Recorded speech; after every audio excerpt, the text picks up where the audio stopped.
Hello friends, in this video we are going to discuss about my yesterday's routine. મિત્રો yesterday's routine એટલે ગઈકાલે તમે શું કર્યું હતું? What you did yesterday. That is what we are going to discuss today. આજે આપણે એ વાત કરવાના છે કે ગઈકાલે આપણે શું કર્યું હતું. સિમ્પલ પાસ્ટ ટેન્સ એટલે કે સાદા ભૂતકાળની અંદર આવશે. ક્વેશ્ચન બધાય did થી છે અને આન્સરમાં બધામાં V2 આવશે. મીન્સ ગેટ હોય તો ગોટ કરવાનું, ટેક હોય તો ટુક કરવાનું, સિંગ હોય તો સેંગ કરવાનું. આ રીતે V2માં આન્સર આપવાના છે. જો કે આપણે કઈ રીતે યસ્ટરડેઝ રૂટીન બનાવીએ છીએ. ટાઈમ સાથે તમે યાદ રાખી લેજો. Van did you get up yesterday એટલે તમે ગઈકાલે ક્યારે ઉઠ્યા હતા, તો આઈ ગોટ અપ કરવાનું. શું કરવાનું? I got up at 6 AM એટલે કે હું 6 વાગે ઉઠ્યો તો I got up at 6 AM, અથવા તો I got up at 6 o'clock in the morning. બરાબર. ગોટઅપ છે, ગેટઅપ એટલે ઉઠવું અને વેકઅપ એટલે જાગવું, પણ ઊંઘમાંથી જાગવું એ વેકઅપ છે અને પથારીમાંથી બહાર આવવું એ ગેટઅપ છે.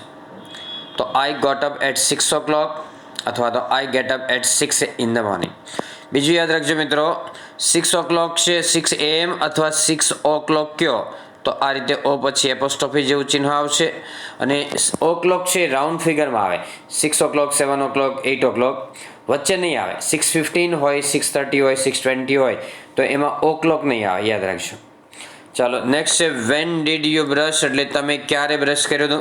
આઈ બ્રશ્ડ એટ 6:15. બ્રશમાં ઈડી લગાવી દેવાનું છે. પહેલાંમાં ગેટનું ગોટ કર્યું હતું. વેન ડીડ યુ ટેક બાથ તો I took bath at 6:30. When did you pray to God? તો I prayed to God at 6:45. પ્રેડમાં ED લગાડવાનું છે, વાય કાઢવાનો નથી. When did you take breakfast? તો I took breakfast at 7 o'clock.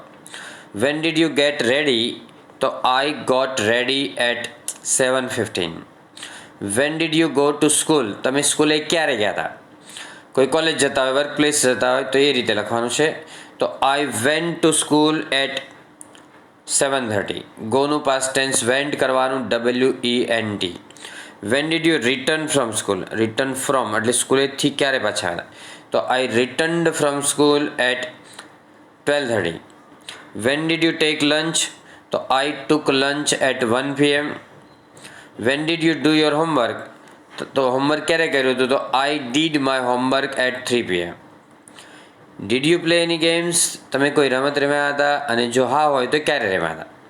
તો કે yes I played games at 4 PM અથવા તો yes I played carrom at 4 PM. Did you watch TV? Yes I watch TV at 5 PM. જો તમારે બે time કહેવા હોય કે 5 થી 6 સુધી ટીવી જોયું હતું તો ફ્રોમ અને ટુ કહેવાનું છે કે I watch TV from 5 to 6. એ રીતે from Sunday to Monday, from January to December. બે ટાઈમ માટે ફ્રોમ ટુ વપરાય અને બે સ્થળ માટે ફ્રોમ ટુ વપરાય. From Surat to Baroda, from school to house. એ રીતે. Did you go for a walk એટલે તમે ચાલવા માટે ગયા હતા? Yes I went for a walk at 6 o'clock. When did you take dinner એટલે તમે ડિનર ક્યારે લીધો હતો? તો I took dinner at 7 PM. When did you go to bed? તો I went to bed at 10 PM. બરાબર.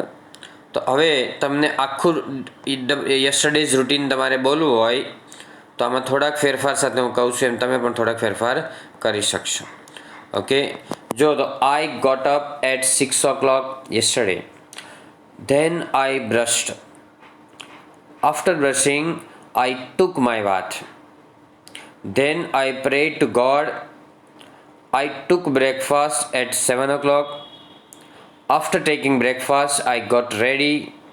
I went to school at 7:30. I returned from school at 12:30 PM.